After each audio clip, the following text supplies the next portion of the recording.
going to start on the offense with Jonathan Taylor, who went out in the last few weeks of the season. He dealt with a high ankle sprain all year long. They finally put him on IR. We're waiting on his return. Could you explain a little bit about the high ankle sprain, the recovery process, and how that could affect that injury and the recovery process and all that, how that could actually affect his return to the field, his performance on the field, if there is any kind of effect? Lawrence, you know better than I do. It's hard to follow all 32 teams. What has he Exactly. done this offseason? Has he been around or done much of He's anything? walked around a little bit. I haven't seen him do any kind of working out yet. During the OTAs and mini camp, I've seen him out there with a hoodie. Both these players, same way, right? Well, first of all, high ankle sprain, different degrees, and one of the things. So what we do at Sports Injury Central. So on Twitter, Pro Football Doc, but we're the only site for true injury analysis as opposed to injury reporting. So we don't look at what a team says or a player says or a media outlet says.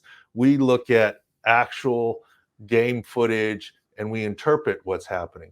You talk high ankle sprain. Look, in the playoffs against Jacksonville, we said Patrick Mahomes has a high ankle sprain.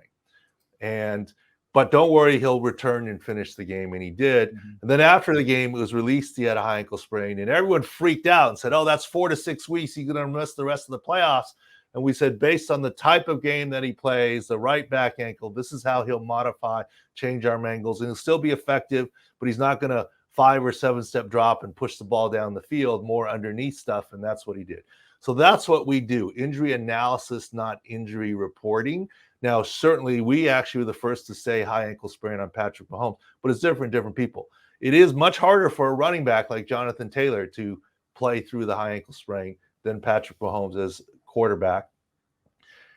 He did by video. We didn't think it was that a grade 3. We didn't think it was terrible during the season.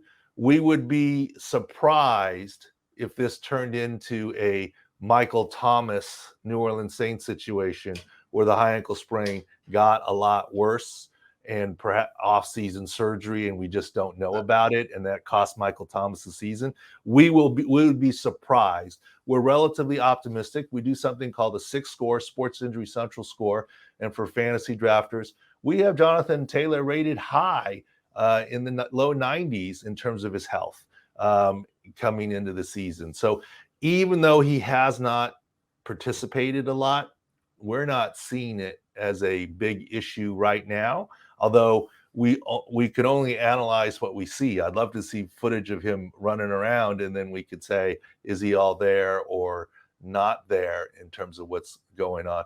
But it's very individual and different for everyone, but we're relatively optimistic on Jonathan Taylor. We don't make a lot of the late season shutdown. High ankle sprains can linger. And, with the record and what's happening, look, you got a lot of things that happen to get on the football field. You have to be medically cleared. You have to feel like you're ready to go, and the team wants to need you to go. So it's possible that he was cleared to go. He wanted to play, but the team said, why risk it? Shut him down. It's our record. And I do like your new coach, Shane Steichen. I know him a little bit. I saw him this spring in Phoenix a little bit through the owners' meetings. He's a smart guy. I think you got a good coach there. Okay. Let's say I know that Jonathan Taylor had surgery on his ankle in January by Dr. Robert Anderson. So, does that usually take a while, surgery like that to come back from?